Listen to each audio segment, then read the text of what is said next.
In this episode of our Best of season, it is time for a drink. I'm Cat Neville, and this is Feast TV.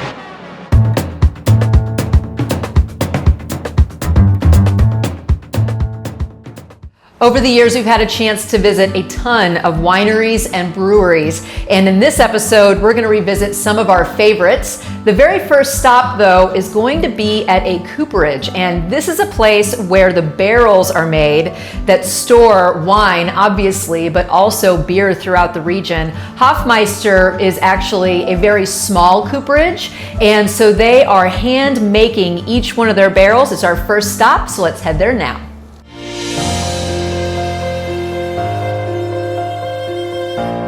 We took these beautifully windy country roads through St. Genevieve County to come here to Hoffmeister Barrel Works, which is a small barrel works in comparison to some of the big players in the industry. But what's exciting is that it is new. And there haven't been a lot of barrel works to open up recently. And so what brought you into this industry?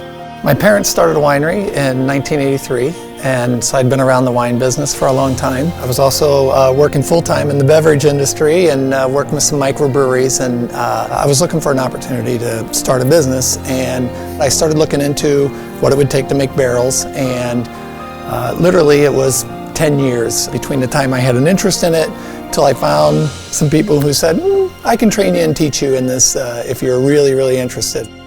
10 years? Yeah.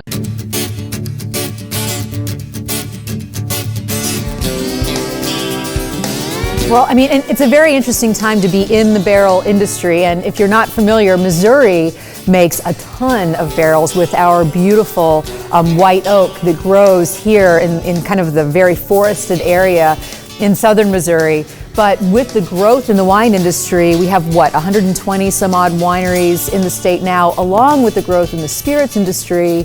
This is a really interesting time to be entering into the market. It is. Where do you get your wood? The wood all comes from Missouri, a couple different sources in Missouri, and air dried outside. Because you have to dry it for a long time. Yeah, it has to dry outside for a long time. So how long? Wood is dried outside. The generally accepted time is 2 years. And what that does is it breaks down the tannins that are in the wood. So if you've ever gone out and sawn down an oak tree, it's very pungent, and I mean it's strong aromas. And what you want over the course of time is that weathering and seasoning to break down some of those components. And so once the wood is ready, then what is the process? What happens? In the process of making barrels, the hoops are kind of one of the first pieces. What is this exactly? You've got different diameter hoops that go on the barrel. What this piece of equipment does, it will cut the steel into whatever length you need. I mean, this is a monster machine. Oh yeah. Oh, you're having too much fun with this. And so to rivet this, you put the rivet in. So that's high-speed manufacturing in the old days, but it's still very effective. And wow. How much pressure is going through this machine? A lot. Yeah, I would say a lot. So then you have a hoop, and so then it would get placed on this piece of equipment. You put the hoop on here, and it will expand the one side so that you have a different diameter hoop. I'll put a wrench on in the middle, and I can expand it and expand it and expand it as much as I want to. This is so cool. Yeah. You know, you have to be very close on your your specs on. Because there is no glue, there is no adhesive that's keeping all of this together. It is strictly that hoop that's pulling all that wood together, so everything has to be perfect. Exactly. So the next phase of the process would be to make the heads. To do that, these boards are going to fit together nice and tight. Oh, wow. And so you lay the boards out. The next step would be to drill some holes. There's a couple different ways to make heads, but dowels are nice because they don't ever slip on each other. So the head will stay together for the life of that barrel. And then in between the headboards, they get what's called a reed. It's a plant material. Yeah. So you put that in between the pieces of wood? In between the pieces of headboards. And so that reed expands quickly and makes that head watertight right from the get-go. After we have the holes drilled and the dowels tapped in and the reeds, then it would come to this piece of equipment which will squeeze those boards together, and then it'll look like that. Perfect. Yeah. Beautiful. And then you have to cut it out, And then I have to cut it, right. So to cut it, it goes to this machine. And you can see I've left this one on purpose where I pulled it out before it was completely finished, because here, and you can see where it was cutting that. That's fantastic. Yeah. Turn it on.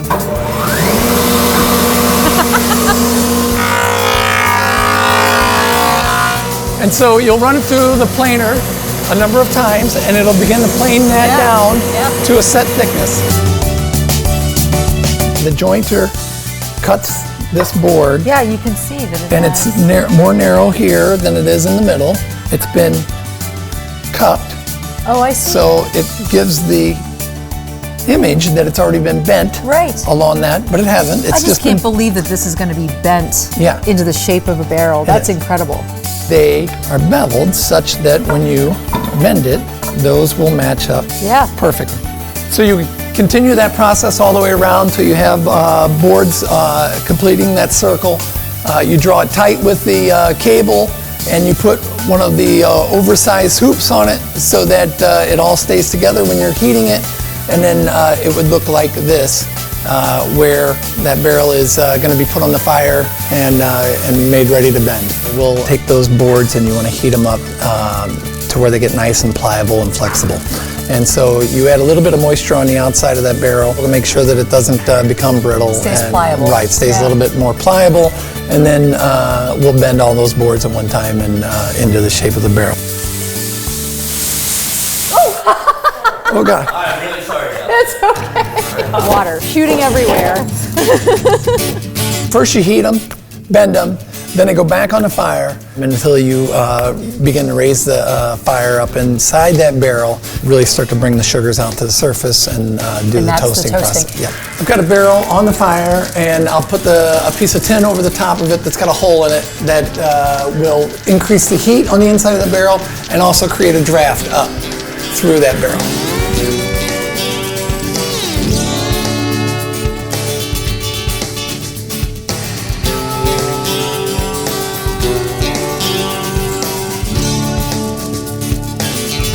And so why does it matter to you to be making the barrels differently? That you are doing everything by hand? Why does that matter? I just think that everything from the start to the finish, if you spend the time to do it right, then your business will grow with that.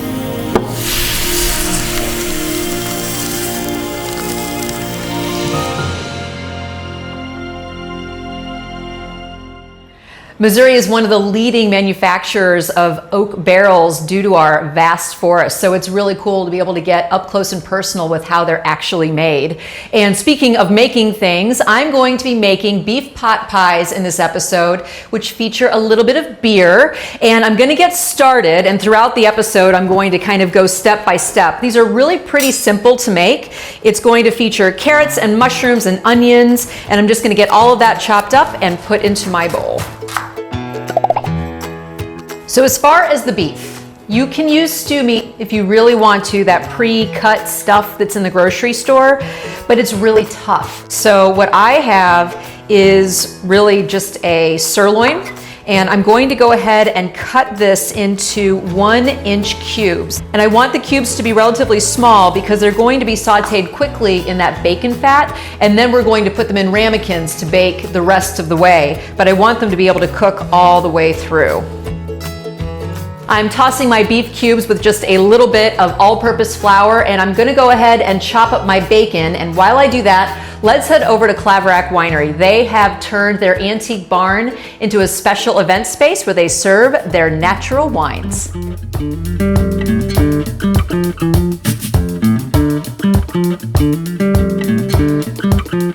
5 years ago, we rehabbed our barn and started having a few guest chefs. We provided the produce and they cooked the food, and we kind of tested the waters of having people out here for dinner.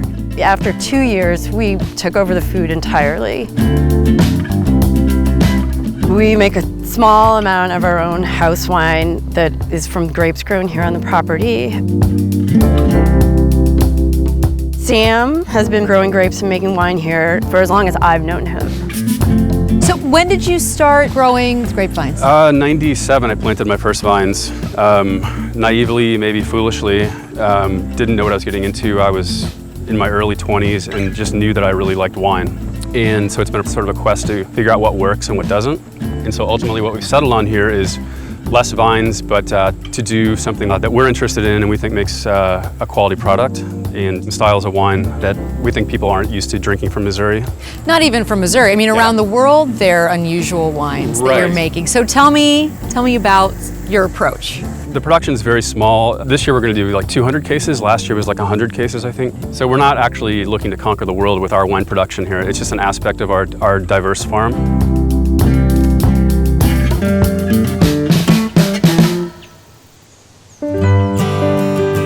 Your family has farmed in this area for generations, right? My great-grandfather bought the place, I think around 1890 or so. My parents moved here around 1970. I grew up in that house, the old farmhouse. And you grew up farming, so yeah. What made you decide that this is what you wanted to carry on for your life's work? I've always been interested, I think, in the farm and farming and nature in general, and I think that it's just something that spoke to me. So I kind of taught myself organic farming, just learned from like trial and error. You were really young at that time. Yeah, I was early 20s, I think. This was in the mid 90s, late 90s, and there weren't a lot of people doing farm to table, and it wasn't a thing too much. So, what inspired you to take an organic approach before it was really something that was well known? It's about sustainability, but it's about being rational and not necessarily being a part of a club one way or the other, I think. So you're not that much of a joiner, Sam. No. Oh, okay.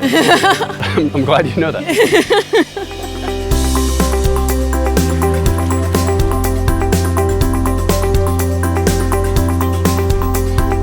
So this is a variety called Petite Manseng, which is not common in Missouri, but this is a French grape.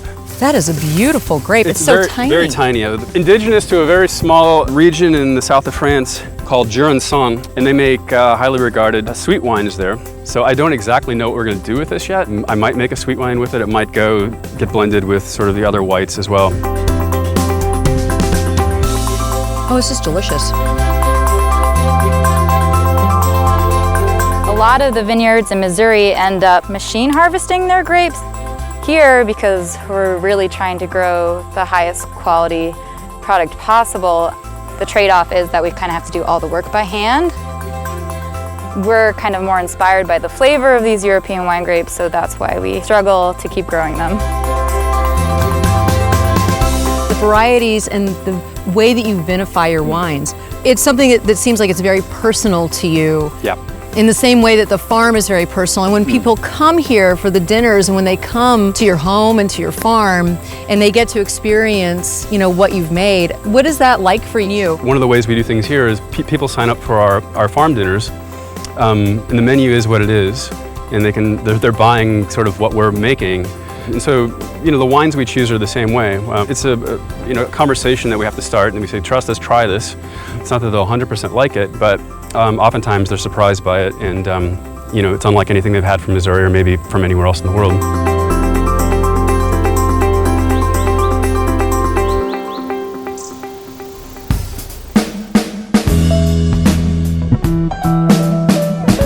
So these are the 3 wines that we made last year, and all 3 of these are naturally sparkling wines that we call Pet-Nat or Pétillant Naturel. It's a French word that basically signifies that the fermenting wine has gone into the bottle before it's fully fermented. So there's still some natural sugars in the wine. We put it into a champagne bottle, cap it. The wine continues to ferment, and we capture carbon dioxide, and so that's why it's sparkling. I mean, were you just playing around and thought this would be kind of fun to experiment with? Because it is so unique. I've always been drawn to wines that are, say, more eccentric. And from a winemaking point of view, and from a grape growing point of view, that's what I became interested in putting in a bottle. Last year was the first year that we did this, and it's a bit of a shooting from the hip, and you don't know exactly what you're going to end up with, so it's fun. But what it really does is it kind of captures the grapes in the bottle. I love that you're experimenting. So what are the 3 different types? Yeah. So we make a white, a rosé, and a red. Can we try some of these stuff? We can. Oh, that's gorgeous.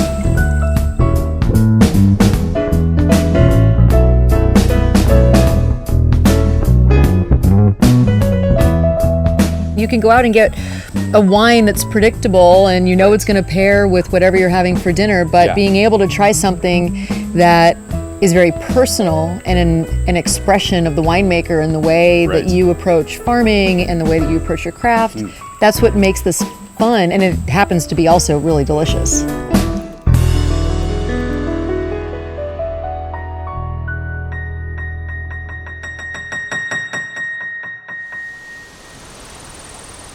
The grape harvest wrapped weeks ago, and we are here at Claverach tonight for one of its farm-to-table dinners. Those wonderful Pet-Nat wines are going to be paired with a multi-course meal that's prepared in that refurbished barn using ingredients grown right outside the door.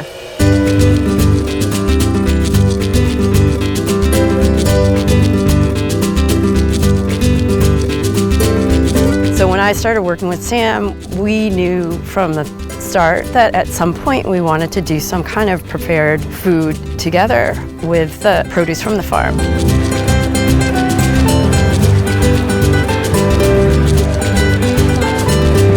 So there's a wild sea scallop on the menu tonight with a celery root puree and some herbs and radishes. The main course is red wine braised buttonwood chicken quarters with pureed potatoes, and then dessert I made, and it's a pumpkin clafouti and ginger ice cream.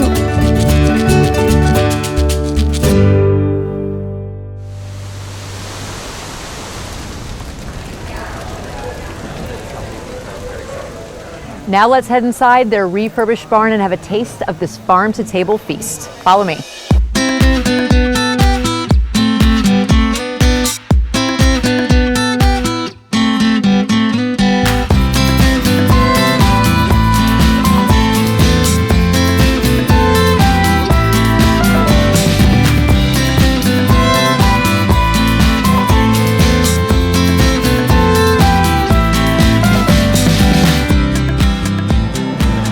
Color is gorgeous. Thank you. During the dinner, all 3 of the Pet-Nat wines that are made here at the farm are available: the white, the red, and the rosé.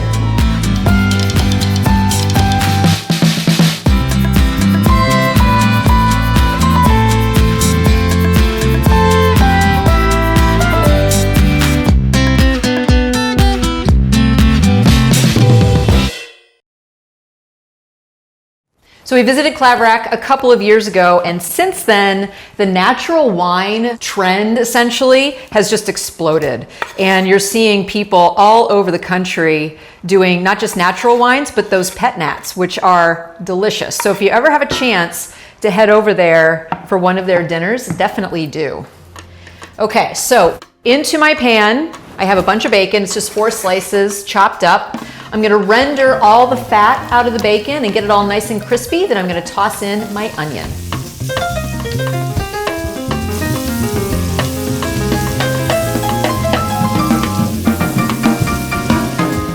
My onion is looking nice and soft, so I'm gonna go ahead and add in the beef cubes and get these browned in all of that glorious bacon fat.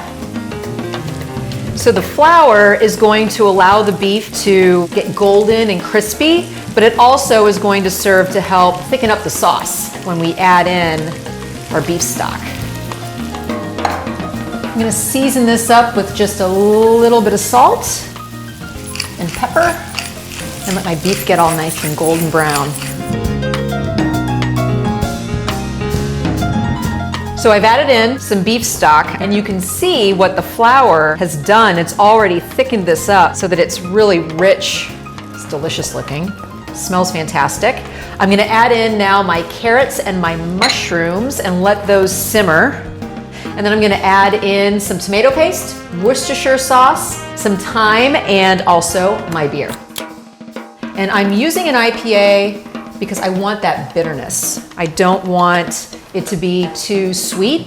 If you wanted something a little bit sweeter, you could use a stout, but I want that bitter edge to be added to the flavors here in the pot. If you want the full recipe, just head to feastmagazine.com. We have all the recipes there. Last addition is just some peas. It adds a little bit of sweetness to essentially what we're making is a stew, which is the base of the pot pie. So I'm gonna put in a little bit less than a cup.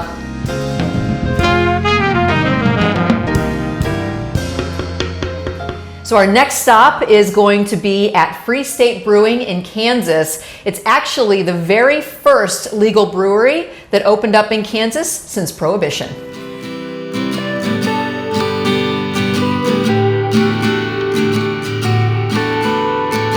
My name's Chuck Magrill. I'm the founder of Free State Brewing Company, and right now we're in our production facility in East Lawrence. It's our second brew house, but this is where all of our bottled beer, all of our keg beer that goes out to the region originates from this location.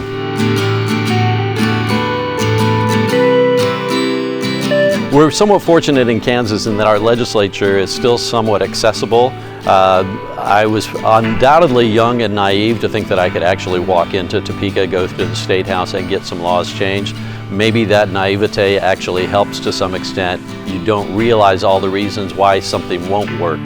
And it ended up working. The last day of the session, we got the bill passed and it was bundled in and eventually signed by the governor, and we took it from there. And we became the first legal brewery in Kansas in over 100 years. The very first beer that we put out was what we call Ad Astra Ale, and that's a beer that we still brew today. And that speaks to our state motto, which is Ad Astra per Aspera, to the stars through difficulties. So it really helps to cement that idea that taking that cause and taking that crusade and making the effort work.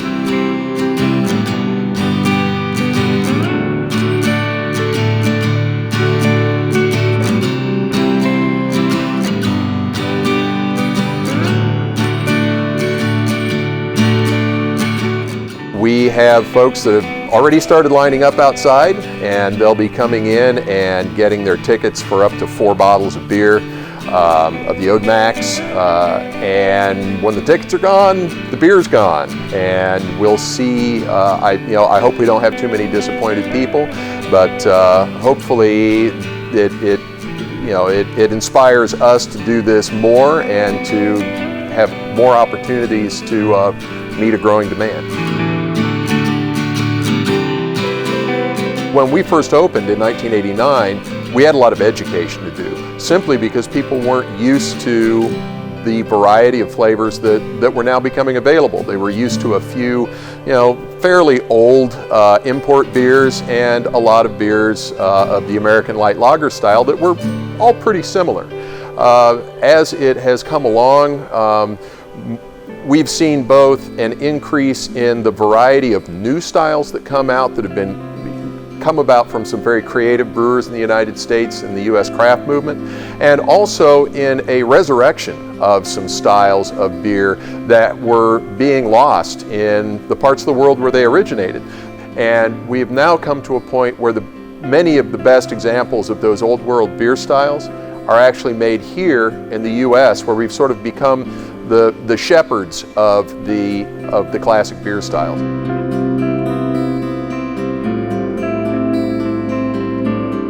One of the things that was great when we opened the production brewery out here was that it really took the load off of the pub brewery downtown to get all the flagships made to support the market.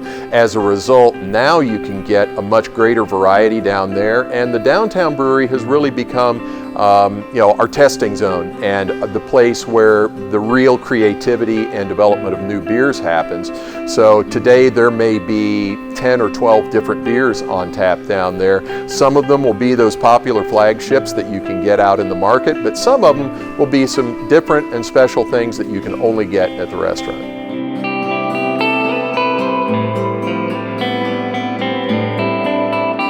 It's really wonderful to see, really even in small towns, that craft beer is now a part of people's lives. And so that's something that I don't know that we had any expectation of to start out with. At the same time, 25 years, yes, that seems like a long time, but I really regard it as a good start. We'll keep going with it. This is Free State. It's amazing to me how people will line up for those limited release beers, and you see it with craft breweries all the time. So it was really fun to be able to be there at Free State when they had that special release. So you can see we're now about ready to assemble our pot pies. I have just a little bit of parsley, and then I'm gonna roll out the puff pastry. All you wanna do is spoon your stew into your ramekins. So I'm going to use my extra ramekin to measure how big I want my pastry to be. And just put it right on top.